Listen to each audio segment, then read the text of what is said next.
Welcome back to the channel, everyone. My name is Alexander Howell, and today the video is going to be basic information about Merida, Mexico. Now, this has to do with travel. It has to do with once you get there, what are some of the basic things that a lot of you all that subscribe to the channel and follow the videos and have viewed a couple of these have just sent me messages about, and they kind of get repetitive. So I figured, why not make a video about some of the most basic things that sometimes are a little bit difficult to find, but are really, really useful. Again, my name is Alexander Howell. Please feel free to like and subscribe to the channel. Also, feel free to visit me at any of these social media sites where you can normally find me at Alexander from KC, or text me directly, if I can talk, at 816-727-7740. Hope you enjoy the video. Thanks.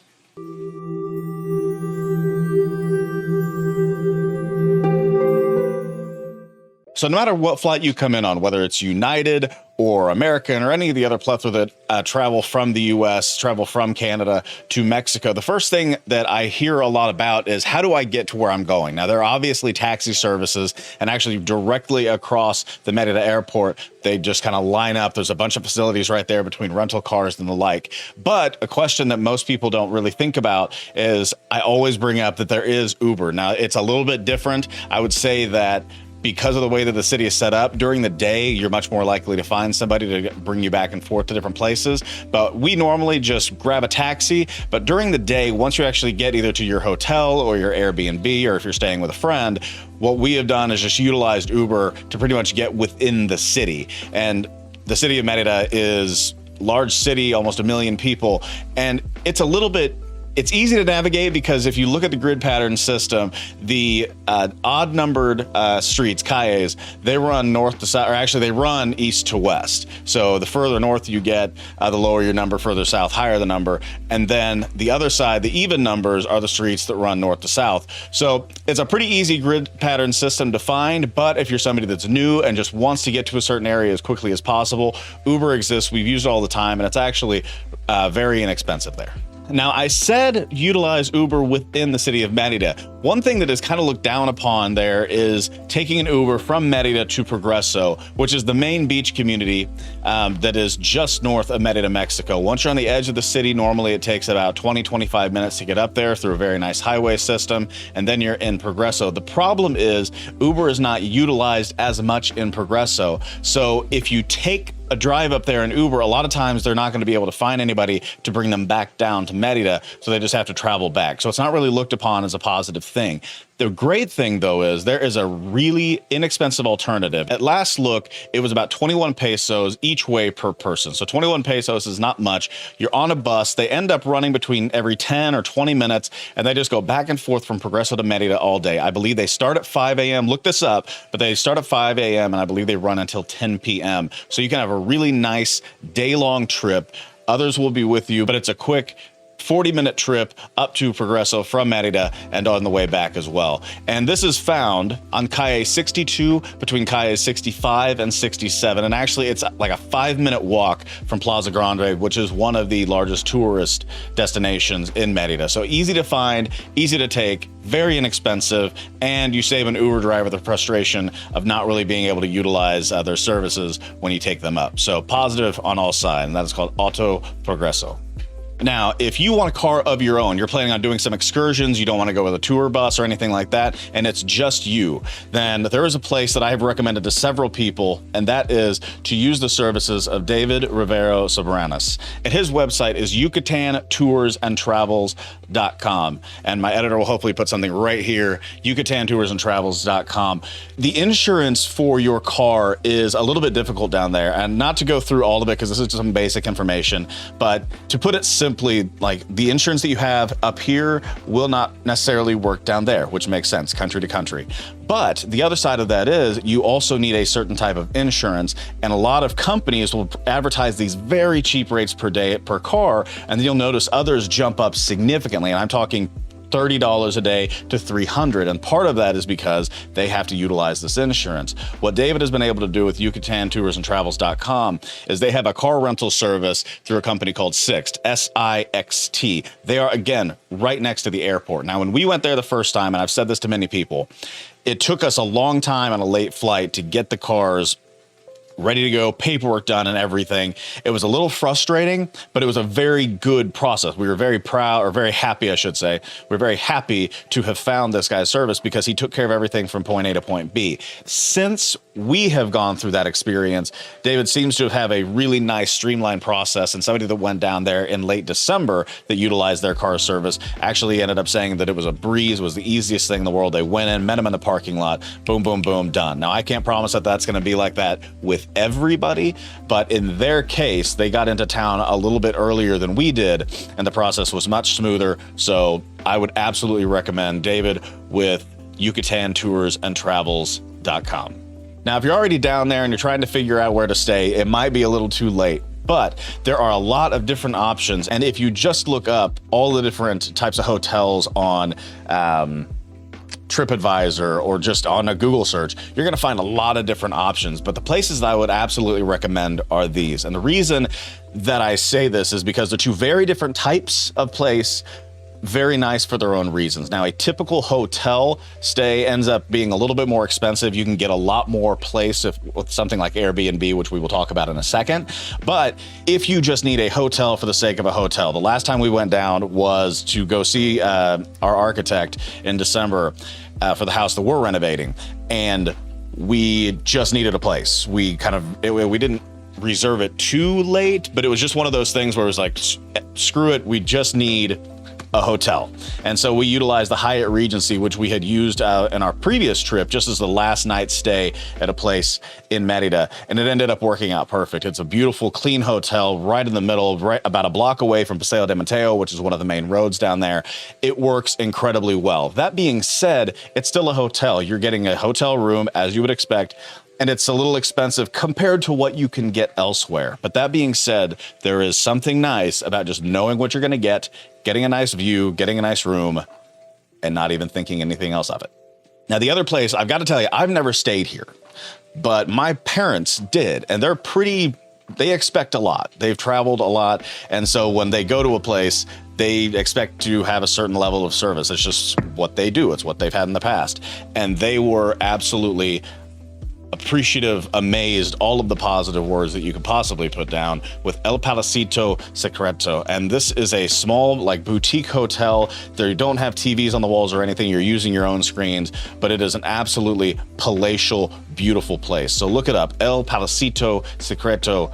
Again, I haven't stayed there. I cannot personally endorse it, but I know my parents well enough to know that if they had a problem there, they would never talk about it again. They talk about it all the time. And last but certainly not least, I cannot overstate the value of utilizing a service like Airbnb when you're talking about especially an extended length period of time. Now, for me personally, it's easy to just check in, check out of a hotel. I don't need to worry about having a big place if I'm only down there for a few days. If you do something like we did to start our Merida journey, and you stay not in Merida, but we actually stayed on the beach, we utilized Airbnb, stayed down for a month, had communications with the owner, and it was an absolutely fantastic experience, not just because we were staying on the beach, but because it was nice to be able to communicate with an owner and have them really work it out pretty well. With Airbnb, you're kind of always up against it because you're dealing with the fact that they can review you at the end. So if things don't work out, it's going to reflect negatively on you. The same thing on the other side. And if you do things positively, it will reflect positively on you in the future. So when we rented the place through Airbnb and we knew we were going to do it for a month, we asked them a bunch of questions. We were able to communicate even before renting. Once we rented and we knew that we were locked in, it was a very streamlined, easy process to get into the house, get out of the house, and have an open line of communication when and if something happened. We had a couple of instances where just through nobody's fault, just accidents that happened, one thing or another occurred. We got it taken care of. It was easy to go. No problems at all. But that's the same thing with a house in the city proper. And if you look at Merida, what I would tell you is this: when you go to Airbnb and you're looking at the map function, I always recommend, especially for first-time travelers, that you stay in the historic district, because there are some beautiful homes and you open the door and they're amazing. From the street, there's small sidewalks, small streets, and the front of the homes are just concrete fronts. Some of them are more beautiful than others, but once you open it up, you'll have tall ceilings, swimming pools inside, anything that you want. And on Airbnb, you can actually specifically ask for those things. So if you just need a room, you can say you just need a room. But if you want to rent the entire place with a pool, Wi-Fi, kitchen, and the like, all you have to do is enter it through a filter, and boom, you've got it. And just a word of advice, I would say if you're looking at the map, and again, this is basic information, but if you're looking at the map, find 3 parks: Grand Plaza or Plaza Grande, Parque de Santa Ana, and Parque de Santa Lucia. Try to get in between those, because that is where, in my opinion, the action happens. So try to find a place that's not too far away from those, and you're gonna be good to go. The Hyatt Regency is about a 25-minute walk from Plaza Grande. It's a beautiful walk, but it's still quite a ways away. But it's an efficient hotel in an efficient location, and especially if you're going up to the north side as well. So a little bit of basics there. I would absolutely recommend the Hyatt Regency. I would say that through my parents, I could recommend El Palacito Secreto, and of course, old trusty Airbnb. Okay, so the food, I'm not gonna go over every restaurant that we've gone to because I've already done that in one video, and we're gonna put it right here. Thanks, Sebastian. But here would be my just starting point. You can go anywhere that you could possibly want. When you stay at the Hyatt, there's a great place, La República down the street. There's a taco stand across the way. And then along Paseo de Mateo, if you go a little bit south, you're gonna see restaurants galore on that beautiful boulevard. On top of that, around any park, you're going to find a ton of food options. It's just inevitable, and it's wonderful. And most of the food that I've had, I cannot complain about at all. For the most part, I don't think we've eaten in a place that I thought, nah, not my thing. But if you're just starting out, remember, basic information. If you're just starting out, the place that I would recommend going, because there's a lot of variety, and it's in one little block that you can just go restaurant to restaurant to restaurant, see what you want, see what you like, and try a lot of different things, is Parque de Santa Lucia. So look that up on a map. Know that if you go there, about half of that 1 square block area is restaurants, and then if you go a block or 2 outside of it, you're gonna find a ton there as well. But it's always a good place to start because you at least have options in one place and no questions about it. But again, check out the video that I just posted a second ago up here, and enjoy. Okay, and last but certainly not least, most of the time when you hear about Merida and you look at the map, you're probably a little bit confused. Now, Plaza Grande, the historic district that we've already talked about at length, is definitely the main tourist destination. That is the historic center of the city. That is where most of the, I'd just say most of the action happens, I would guess. But one other thing to think about is that as you travel further north, you will notice that things look a little bit more modern. They don't look like the historic district at all. It looks more like a modern city. This is where the growth has taken place, and honestly, this is where a lot of expats end up living, just because maybe it looks a little bit more familiar. So the familiarity is something to say there. But a lot of times, especially, even somebody like me who loves the city, loves the historic district, every once in a while I want to go see a movie or I want to go to the mall or something like that. And especially if you're living down there full time or you're on a long trip, you might want the familiarity of a place that you've been to in the United States. Now, obviously there are McDonald's and things like that, but the thing that I found hilarious is that there is a Texas Roadhouse on the north side of Merida, and apparently a lot of expats go there just to get something that they've had back in Kansas City where I'm from, or just anywhere else. I found it funny, but I can see if you're staying there for a long period of time, it might be hugely beneficial to just get back, have the food, and then get back to the place that you want to be. But the north is definitely a little bit more modernly developed. You'll see a museum that's in the historic district does not look like a museum that is up north. So just something to think about. If you want to go to a mall, there are 2 up north. If you want to have familiarity of going to a Texas Roadhouse, I'd have fun, but there's a lot of different things to do up there as well. The main thing is I would absolutely suggest just visiting everywhere. Stay in one area, start in the historic district, and then as you want to see some different things, just take the Paseo de Mateo north, and you're going to run into some really, really new stuff, and it's all pretty cool. But that's just a basic breakdown of historic versus the northern district. And obviously, if you go even further north, you'll hit the beach and go to Progreso and all the beach towns around there to explore as well.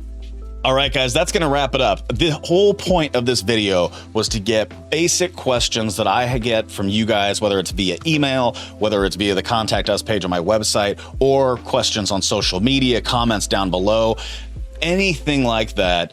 I really try to store, and I just realized with this video, probably a good idea just to go over some of the basic stuff, because we talked food, we talked car, we talked bus, we talked travel, we talked to different districts, all kinds of different things that I think are incredibly important.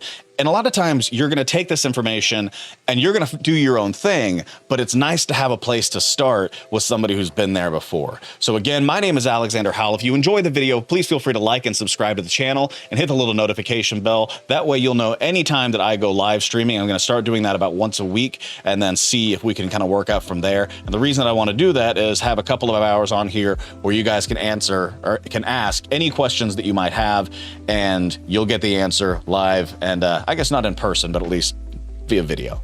So anyway, please feel free to like and subscribe to the channel and hit the notification bell. That'd be fantastic. And also, if you do want to communicate in any other way, please feel free to sign up at any of my social media sites at Alexander from KC, or send me a text at 816-727-7740. Guys, thank you so much for watching the video, and as always, peace.